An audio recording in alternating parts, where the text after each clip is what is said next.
મિત્રો, સાદર વંદન.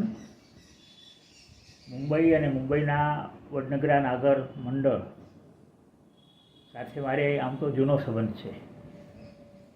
58-60ના 2 વર્ષ દરમિયાન હું મુંબઈમાં MScનો અભ્યાસ કરતો હતો. આમ તો એ વર્ષો દરમિયાન હું હોસ્ટેલમાં હતો, પણ મારા બેન પન્નાલાલમાં અને મારા કાકા અંધેરીમાં રહેતા હતા.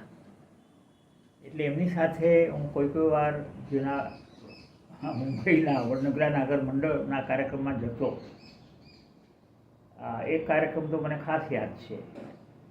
CJ હોલની અંદર કાર્યક્રમ હતો અને જ્યોતિન્દ્ર દવે એમાં અતિથિ વિશેષ હતા. કદાચ આ મને 59ની સાલ હશે, 1959. તો એ સંબંધ, જે જૂનો સંબંધ હતો, એ આજે તાજો કરાવવા માટે હું મુંબઈના વડનગરા નાગર મંડળના હોદ્દેદારોનો, વિશેષ કરીને નેહાબેન યાજ્ઞિકનો અમને આ કાર્યક્રમમાં આમંત્રણ આપવાની માટે ખાસ આભાર માનું છું. અમે બંને આભાર માનીએ છીએ. હું હેમા વસાવદાર. મારે મુંબઈના નાગર મંડળ સાથે સીધો સંબંધ તો નહોતો, પણ મારા મા 6 મહિનાના હતા ત્યારથી તે લગ્ન સુધી પન્નાલાલ ચાલમાં જ મોટા થયા. અને C બ્લોકમાં, જેમાં નાગર મંડળનું રૂમ હતું, એ પ્રત્યક્ષ ખ્યાલ અને સંબંધ જે હતો એ હવે આજે સીધો થાય છે. અને આ સીધો સંબંધ સ્થાપવા માટે ફરીથી બધાનો આભાર માનું છું. આમ તો મેં હંમેશા જે અધ્યાપન કર્યું એ કોલેજ કક્ષાએ કર્યું છે, પણ પાછળથી નિવૃત્તિ પછી શાળા શિક્ષણમાં એ કેમ અઘરું, ગણિત કેમ ઓછું અઘરું લાગે, વધારે રસપ્રદ બને, સમજવામાં સહેલું બને, એવા પ્રયત્નો કરવાનો પ્રયત્ન કર્યો છે. તો એ અમને તક આપવા માટે ફરીથી આભાર માનું છું અને અમે એ જ વાતો અહીંયા રજૂ કરીશું. તો ગણિત વિશે આજે મુખ્યત્વે 2 વાત કરવી છે. એક તો વાલીઓ બાળકના અભ્યાસ માટે, ગણિતના અભ્યાસ માટે શું કરી શકે, અને બીજું શિક્ષક મિત્રો વર્ગ શિક્ષણને, ગણિતના વર્ગ શિક્ષણને રસપ્રદ બનાવવા માટે શું કરી શકે. એ 2 વાતો કરવી છે. ગણિતની અંદર જે અંકગણિત, બીજગણિત અને ભૂમિતિ આવે છે, એમાં અંકગણિત અને બીજગણિતને સંખ્યાઓ સાથે સંબંધ છે. ભૂમિતિને આકારો એટલે કે શેપ્સ સાથે સંબંધ છે. આ જો સંખ્યાઓ અને આકારો વિદ્યાર્થીઓ સારી રીતે સમજે, જુદી રીતે સમજે, એના ઉપયોગ સમજે, તો જ્યારે એને અભ્યાસમાં એ વાત આવે ત્યારે એને વધુ સરળતા રહે અને વધુ એમ લાગે કે આ તો કંઈક જાણીતું છે. અહીંયા વાલીઓ બહુ મોટી મદદ કરી શકે.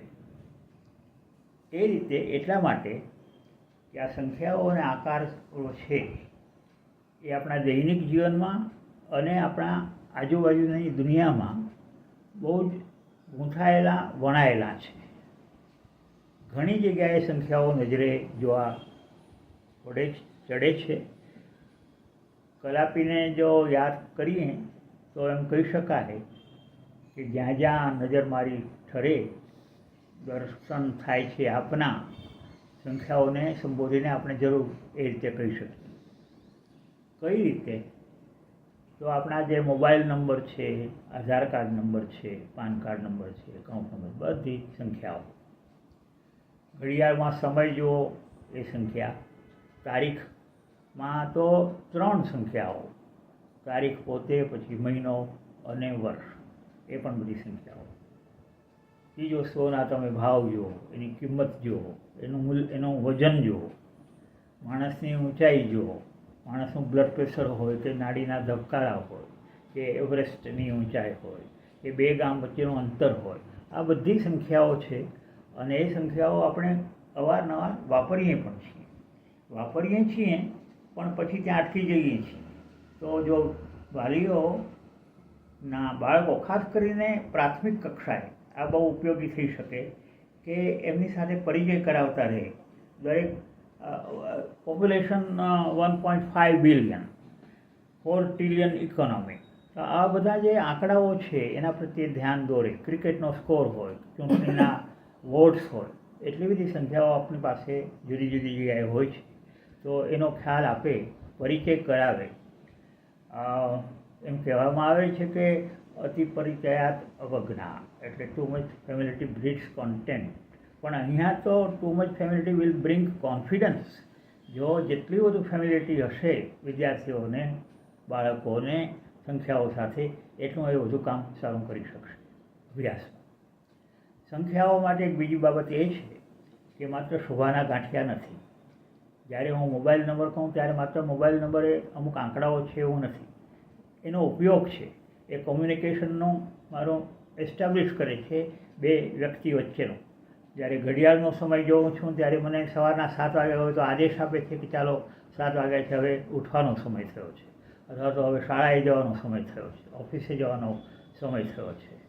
જ્યારે ડૉક્ટર પાસે વ્યક્તિ જાય છે અને એના નાડીના ધબકારા જુએ છે, બ્લડ પ્રેશર માપે છે, બધા આંકડાઓ હોય છે, અને ત્યારે એનો ઉષ્ણતાપાન માપે છે, જે કોઈ હોય તે, પણ એ પણ એની તબિયત, એનું સ્વાસ્થ્ય કેવું છે એ સૂચવે છે. જ્યારે સાંભળીએ છીએ કે વેનેઝુએલાની અંદર 7.5 તીવ્રતાનો ધરતીકંપ થયો, તો 7.5 આપણને એની ભયાનકતાનો ખ્યાલ આવે છે. આમ આ જે આંકડાઓ છે, જે સંખ્યાઓ છે, એ સંખ્યાઓ કેટલીક વાર અમુક જાતના આદેશ આપે છે, કેટલીક વાર સંદેશ આપે છે, કેટલીક વાર ચેતવણી આપે છે, કેટલીક વાર માહિતી આપે છે. જુદા જુદા ઉપયોગો છે સંખ્યાઓના. તો બાળકોને માત્ર સંખ્યાઓ શીખવવામાં આવે એટલું જ નહીં, પણ એ સંખ્યાઓના ઉપયોગો પણ બતાવવામાં આવે. અને છેલ્લે એક વાત કે સંખ્યાઓ સાથે સરવાળા, બાદબાકી, ગુણાકાર, ભાગાકાર જેવી ક્રિયાઓ પણ સંકળાયેલી છે, અને એનો પણ આપણે છૂટથી ઉપયોગ કરીએ છીએ. વીજળીનું બિલ હોય અથવા તો રેસ્ટોરાંનું બિલ હોય, તો એની અંદર આપણે આ કઈ વસ્તુઓ લીધી, એના શું ભાવ હતા, એના કેટલા કુલ ભાવ થયો, એ બધાનો સરવાળો હોય. તો બાળકને આ બધા બિલો છે અથવા તો નાના નાના દાખલાઓ આપીને ગણતરીઓ કરવાને માટે પણ પ્રેરી શકાય. તો એને સંખ્યાઓનો પરિચય થાય, ઉપયોગો સમજાય અને ગણતરી કરે, તો જે શાળામાં કામ કરવાનું છે એમાં એને જરૂર સરળતા રહે. આપણને એમ લાગે આ વાત પરથી કે આજુબાજુ સંખ્યાઓ જ સંખ્યાઓ છે. માત્ર સંખ્યાઓ નથી, આકારો પણ છે, અને સંખ્યાઓની જેમ જ ઠેર ઠેર આ આકારો છે. જમવા બેસીએ તો થાળી ગોળ, એની અંદર રોટલી ગોળ, આપણે એને ગોળ કહીએ, ગણિતવાળા એને વર્તુળ કહે, પણ એ એક આકાર છે. બહાર છોકરું રમવા નીકળે એટલે દડો, પાસો સમઘન આકાર છે, દડો ગોલક આકાર છે, સ્ફેર અને ક્યુબ એ આકારો છે. એથી આગળ વધીએ તો પાણી માટે પાઇપ હોય છે, એનો પણ એક ખાસ આકાર છે, એ સિલિન્ડર છે, નળાકાર છે. શા માટે નળાકાર? જો ખૂણાઓ હોય તો અંદર કચરો ભરાઈ રહે અને આપણને ચોખ્ખું પાણી ન મળે, આ સાફ કરવું સહેલું પડે, એ એનો ફાયદો છે. હવે એવી જ રીતે ઘરમાં જો વાત કરીએ તો આ ઘડિયાળનો પોતાનો પણ આકાર છે, અને એના કાંટાઓ વચ્ચે પણ એક ખૂણો છે. તો એ કાંટાઓ જેમ ખસતા જાય એમ એ ખૂણાઓનું માપ વિશે પણ આપણને અંદાજ આપી શકીએ બાળકોને. બહાર નીકળીએ ઘરની તો પ્રકૃતિમાં મધપૂડો આપણે જોયો હશે અને નવાઈ લાગે કે કેવા એક સરખા નિયમિત ષટકોણો એકબીજાને બરોબર અડીને જરાય ખાલી જગ્યા ન રહે એ રીતે હોય છે. મધમાખીને એનું ગણિત ખબર નથી, પણ એની પાછળ ગણિત છે કે આવી આકૃતિમાં ઓછામાં ઓછું આવો મધપૂડો બનાવવામાં મીણ વપરાય, અને અંદર જે જગ્યા રહે એ મધ ભરવા માટે વધુમાં વધુ મધ ભરી શકાય તેવી હોય છે. ઘરમાં બીજી પણ એક વસ્તુ છે, અને તે છે લાદી. ચોરસ કે લંબચોરસ સામાન્ય રીતે હોય. તે સિવાયના બહુકોણો હોઈ શકે. એ શિક્ષક વિદ્યાર્થીને વિચાર તો કરવા કહી શકે કે તમે વિચાર કરજો કે કેવા બહુકોણો એક સરખા લેવા હોય તો વાપરી શકાય. દાદીમાં આ પંચકોણ નહીં ચાલે. કેમ? તો કે એક જ ખૂણા આગળ તમે લાદીઓ ગોઠવતા જાઓ પંચકોણ આકારની તો થોડીક જગ્યા રહી જશે. લાદી ભરતી વખતે કંઈ જગ્યા રહી જાય ન ચાલે, અંદરથી માટી નીકળે, પૂરેપૂરી જમીન ઢંકાઈ જવી જોઈએ. તો આવી કયા બહુકોણો આમાં કામ લાગે એ વિચારી શકાય. વર્ગમાં સજાને આ બધી માહિતી તો આપી જ શકીએ આપણે, પણ સાથે સાથે વર્ગ શિક્ષણને કઈ રીતે સમૃદ્ધ બનાવી શકાય, અસરકારક બનાવી શકાય, રસપ્રદ બનાવી શકાય, એ જો વિચારવું હોય તો એમાં એક વાર્તાનું તત્વ ઉમેરી શકાય. જે ગણિતજ્ઞોની વાત આપણે યુક્લિડ છે, પાયથાગોરસ છે, આર્કિમિડીઝ છે, એ બધા જ ગણિતજ્ઞોનું ગણિત આપણે શાળામાં શીખવીએ છીએ, તો એના વિશે કંઈક ને કંઈક વાત કરી શકીએ. ઉપરાંત આપણા ભારતના ગણિતજ્ઞો ભાસ્કરાચાર્ય, આર્યભટ્ટ, બ્રહ્મગુપ્ત, એ બધાએ કરેલું ગણિત પણ શાળામાં વપરાય છે. એમના નામ નથી હોતા ત્યાં. આપણે તો માત્ર યુક્લિડ અને આર્કિમિડીઝ વિશે જાણીએ છીએ, પણ આના વિશે વાંચીને પણ શિક્ષક મિત્રો જરૂર વાત કરી શકે. અને ઉપરાંત શાળામાં ગણિતમાં ન આવતા હોય એવા પણ ઘણા ગણિતજ્ઞો છે જેમના ખાટા મીઠા પ્રસંગો વર્ગમાં કહી શકાય. એક વાત હું તમને કરું, રામાનુજનની વાત તો જાણીતી છે એટલે નહીં કરું, અને રામાનુજન બહુ જાણીતા ગણિતજ્ઞ છે એટલે, પણ ગાઉસ નામનો એક ગણિતજ્ઞ હતો જર્મનનો. જર્મનીનો એ જ્યારે નાનો હતો 8 વર્ષનો અને શાળામાં હતો ત્યારે જે વર્ગ શિક્ષક હતા એને વિદ્યાર્થીઓને કહ્યું કે તમે 1 થી 100 સુધીની સંખ્યાઓનો સરવાળો કરો. આમ તો એવું કામ ગધા વિતરું હતું, 1 + 2 એટલે 3, 3 + 3 એટલે 6, એવું બધું કરવાનું. પણ શિક્ષકને કંઈક કામ હતું એટલે વિદ્યાર્થીઓ શાંત રહે એટલે એ લોકોને આવું કામ સોંપી દીધું. થોડી વાર પછી શિક્ષકે જોયું તો બીજા બધા તો કામમાં વ્યસ્ત હતા ગણતરીમાં, પણ એક વિદ્યાર્થી ચૂપચાપ બેઠો હતો. ત્યારે શિક્ષકે એને પૂછ્યું કે તું કંઈ કરતો નથી? ત્યારે એને કહ્યું કે મેં તો એક દાખલો ગણી કાઢ્યો છે. શિક્ષકે જોયું કે ખરેખર એનો જવાબ સાચો હતો, પણ એણે માત્ર જવાબ જ લખ્યો હતો. એને પૂછ્યું કે ત્યાં કઈ રીતે કર્યો? તો એણે કહ્યું કે જો મેં આ રીતે કર્યો, 1 થી 100 સુધીનો સરવાળો કરવાનો છે તો મેં 1 + 100 એટલે 101, 2 + 99 એટલે 101, 3 + 98 એટલે 101. આમ હું જોડ બનાવતો ગયો બબ્બે સંખ્યાઓની, જેનો સરવાળો 101 થાય. મને 50મી જોડ મળી, 50 + 51 એટલે 101. કુલ 50 જોડ થઈ, બધી સંખ્યાઓ આવી ગઈ 1 થી 100 સુધીની, અને એટલે દરેક જોડમાં સરવાળો 101 હતો. 50 જોડ હતી, 50 × 101 એટલે 5050. તો જવાબ મારો છે 5050. શિક્ષક ખુશ થયા, ખૂબ પ્રભાવિત થયા, અને ત્યાર પછી તો આ કાર્લ ફ્રેડરિક ગાઉસ મહાન ગણિતજ્ઞ તરીકે ફંકાયો, ઘણું કામ કર્યું. તો આવી વાતો વર્ગમાં કરી શકાય. બીજું એક જે કરી શકાય એવું છે પેટર્ન. ઘણી જગ્યાએ પેટર્ન જોવામાં આવે છે. સંખ્યાઓમાં તો પેટર્ન જોવામાં આવે છે, પણ કેટલીક વાર આપણા ઘરમાં પણ પેટર્ન હોય છે, જેમ કે કેલેન્ડર.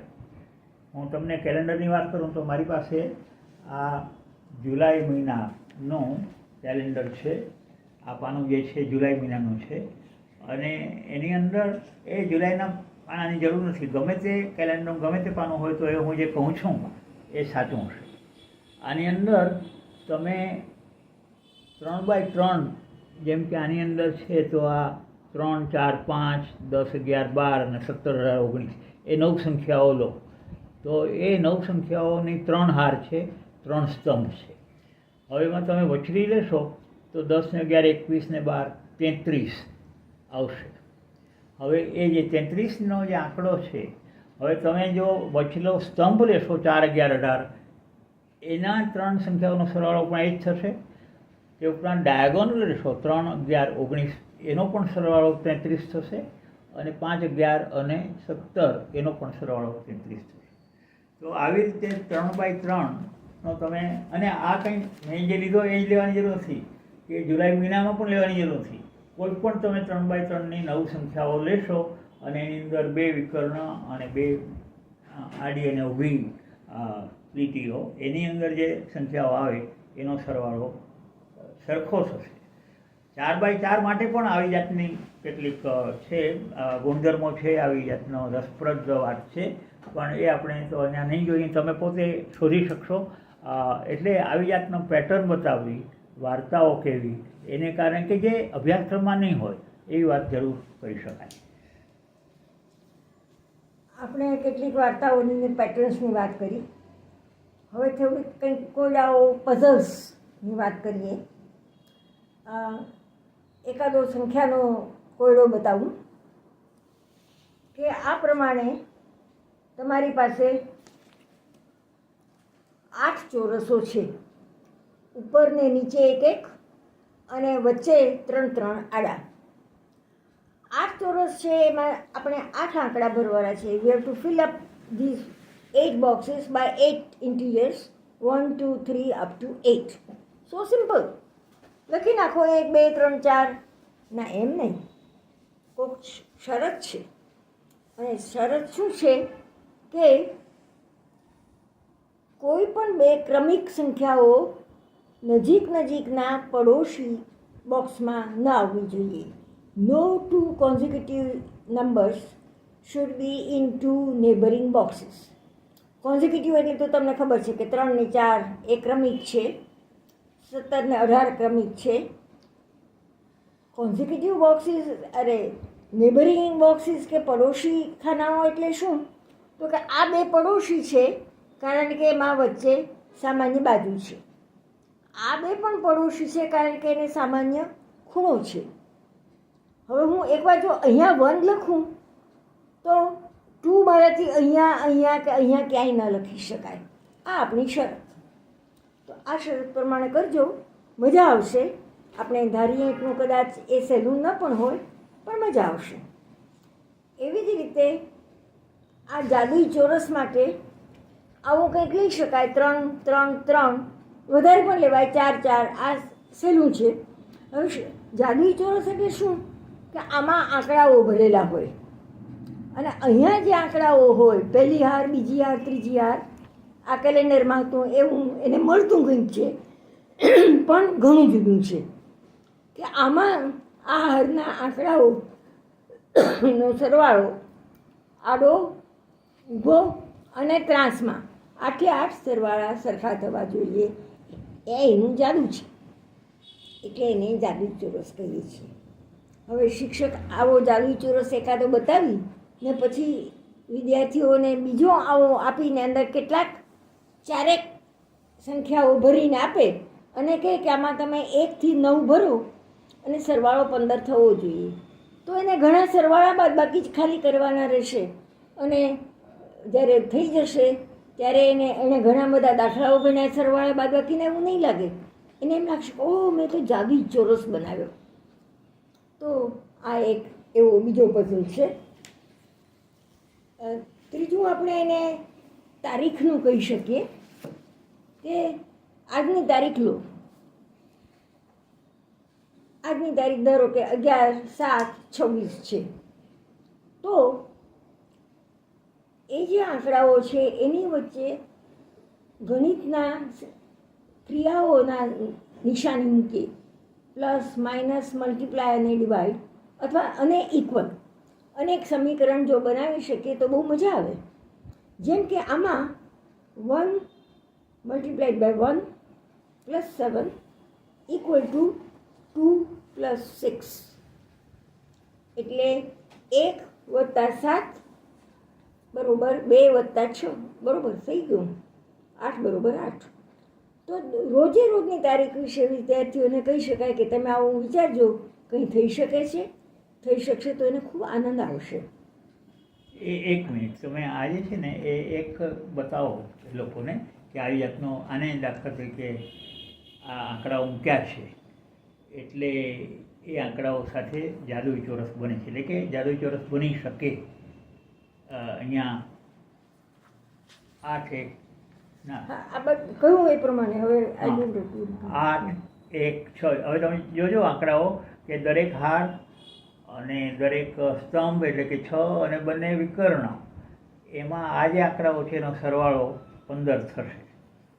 એટલે કે આવી રીતે બનાવી શકાય, જુદી રીતે પણ બનાવી શકાય.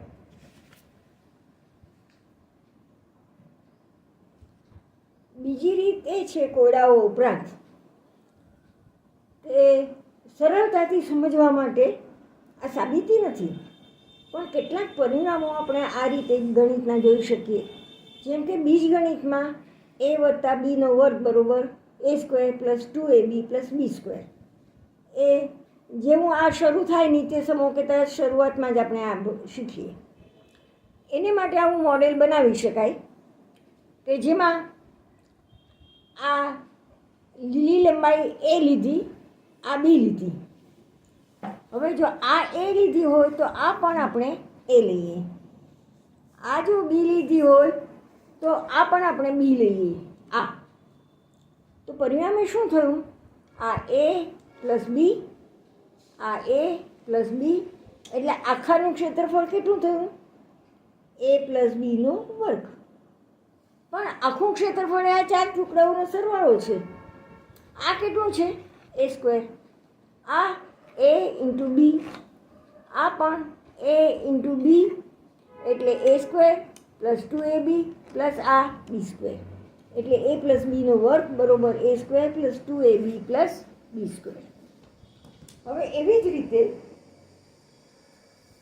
પેપર ફોલ્ડિંગ, આ મોડેલ્સ છે. આવા દરેકમાં ઘણા બધા નિત્ય સમૂહ માટે, પરિણામો માટે આવા મોડેલ્સ મળતા હોય છે. આપણે પેપર ફોલ્ડિંગથી એટલે કે પ્રવૃત્તિથી પણ આવું કંઈક કરી શકીએ. જેમ કે ત્રિકોણના ખૂણાઓનો સરવાળો 180 અંશ છે, તો આ એક ત્રિકોણ છે, કોઈ પણ ત્રિકોણ છે, સમભુજ કે સમદ્વિભુજ કે એવું કંઈ હોવાની જરૂર નહીં. કોઈ પણ ત્રિકોણ, એને આ ખૂણો એ, આ બી ના સી, એનું માપ એ, બી ને સી એમ આપણે લખ્યું છે ત્યાં. હવે શું કરીએ છીએ કે આ પાયો નહીં પણ બીજી બે બાજુઓના મધ્યબિંદુ લઈ અને ત્યાંથી આ વાળી દીધું. હવે જે બાકી રહ્યું એને એવી રીતે વાળીએ કે આ ધાર બરોબર અહીંયા નીચે પડે, ધારની ઉપર ધાર પડે, અને અહીંયા પણ આ ધારની ઉપર ધાર પડે. શું થયું? તો કે આ ત્રણેય શિરોબિંદુઓ અહીંયા ભેગા થઈ ગયા, અહીંયા ભેગા થઈ ગયા. અને તો કે આ ખૂણો એ અહીંયા આવી ગયો, બી અહીંયા આવી ગયો અને સી અહીંયા આવી ગયો. અને આ ત્રણેયનો સરવાળો કેટલો થયો? તો કે આ સરવાળો કોણ? 180 અંશ. એટલે એ પ્લસ બી પ્લસ સી બરાબર 180. તો આ પેપર ફોલ્ડિંગથી પણ આવા કેટલાક પરિણામો આપણે જોઈ શકીએ.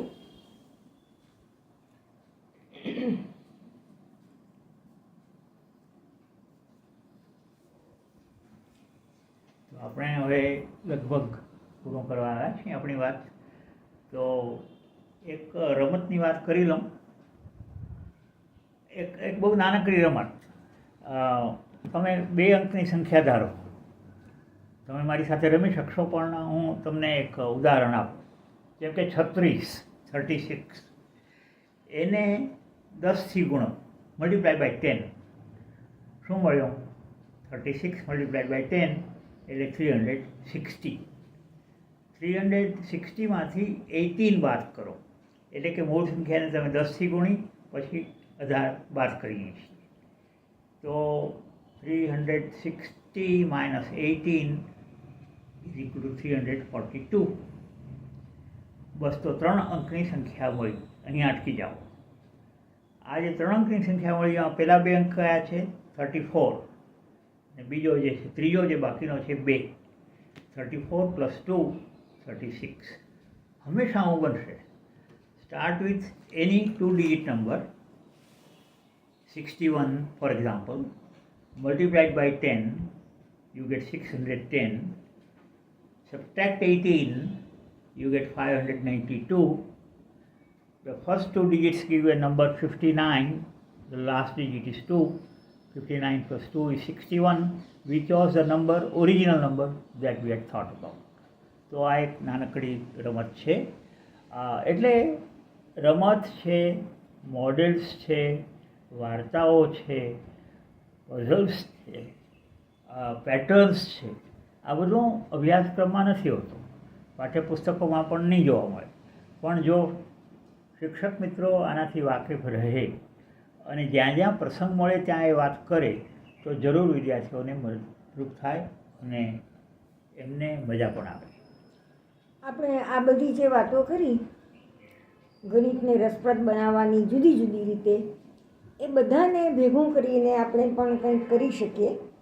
અને આ હવે શિક્ષક વધુ કરી શકે આ બાબતમાં, કે જેથી કરીને વિદ્યાર્થીઓને આ બધું મળે જે રીતે મળવું જોઈએ એ રીતે. એક વસ્તુ એ છે કે શાળામાં ગણિત મંડળ, ગણિત સભા, ગણિત વર્તુળ એવા નામનું કંઈક એક મંડળ ઊભું કરે, જેમાં જેને રસ પડે તે વિદ્યાર્થીઓ આવે અને આવી બધી રસપ્રદ વાતો કરે. એ વિદ્યાર્થીઓ જ શોધી લાવે, વિદ્યાર્થીઓ જ કહે ત્યાં. એટલે વિદ્યાર્થીઓને એ શોધવામાં પણ એ રસ પડે, કંઈક જાણવાનો પ્રયત્ન કરે, અને પછી એ જ્યારે બીજા બધાને કહે ત્યારે એનું બીજા આગળ બોલવાનો કોન્ફિડન્સ પણ વધે.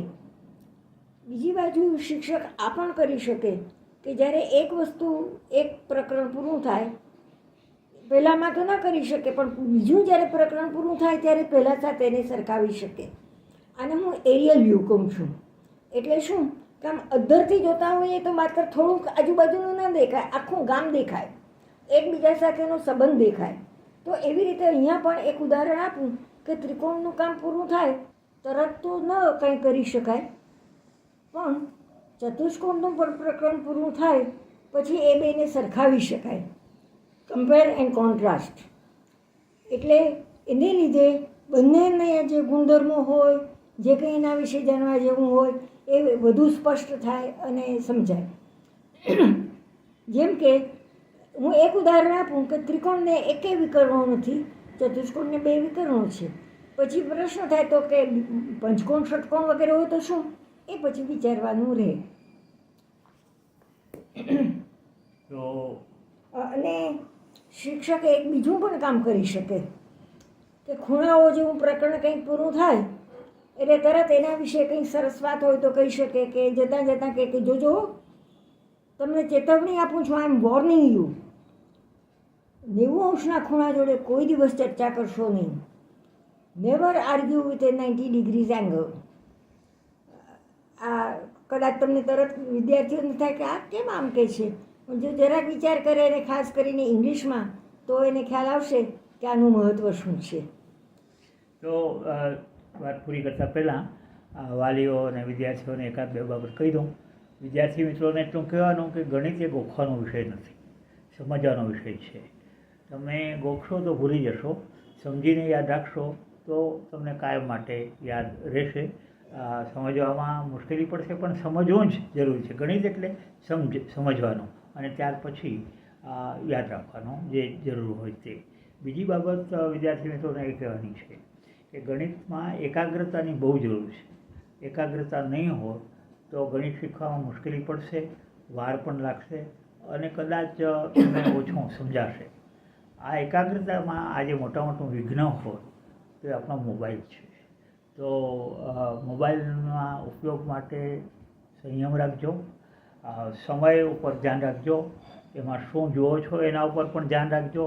કારણ કે ઘણીવાર આપણે એમાં જે ન હોય સાંભળવા જેવું, ન વાંચવા જેવું, ન અમસ્તું ઘણું હોય એમાં સમય વ્યતીત થાય છે, ડિસ્ટ્રેક્શન થાય છે. એનાથી બચવાનો પ્રયત્ન કરજો. વાલીઓને મારી વિનંતી કે મેં કહ્યું પ્રમાણે બાળકો સાથે કામ જરૂર લેજો, પણ કેટલીક વાર બાળકો ન સમજે, બાળકોને ન આવડે તો નિરાશ તો ન જ થશો, ગુસ્સે પણ ન થશો. બાળકો જરૂર પ્રયત્ન કરશે, એમનામાં આત્મવિશ્વાસ જાગે એટલો પ્રયત્ન કરશો. એકાદ બે વિદ્યાર્થીઓને એ પણ કહી શકાય કે આ મોબાઈલનો જે ટાઈમ બચે ને તમારો, એ પ્રેક્ટિસ કરવામાં વાપરજો. ગણિતમાં, બીજા કોઈ પણ વિષયમાં પ્રેક્ટિસની જરૂર હોય. પ્રેક્ટિસ મેક્સ એ મેન પરફેક્ટ. છેવટે થોડાક પુસ્તકો બતાવી દઉં. આ ચોક અને ડસ્ટર છે, વૈદ્ય સાહેબનું લખેલું બહુ સરસ પુસ્તક છે. આ બુદ્ધિ કસો જે છે ને, it's a correction of problems. એ A.R. રાવ સાહેબનું લખેલું છે. એનું આ અંગ્રેજી ભાષાંતર છે બ્રેઇન શાર્પનર્સ. રામાનુજન વિશેનું પુસ્તક છે I.H. શેઠનું, અને એના વિશે તો ઘણા પુસ્તકો તમને મળશે. જરૂર એની બાયોગ્રાફી વાંચજો. અહીંયા મોડેલ્સની વાત કરી તો રાવ સાહેબે પણ કેટલાક મેથેમેટિકલ મોડેલ્સ એના વિશે વાત કરી છે, લખ્યું છે. આ ગુજરાતીમાં છે, આ અંગ્રેજીમાં છે. તમે અમને ખૂબ શાંતિથી, તો હવે તમારી જો કે છૂટકો જ નહોતો. અને હા, આ પુસ્તક છે મજેદાર ગણિત VM શાહનું. આના 5 ભાગ છે. સરસ એની અંદર કેટલીક વાતો છે.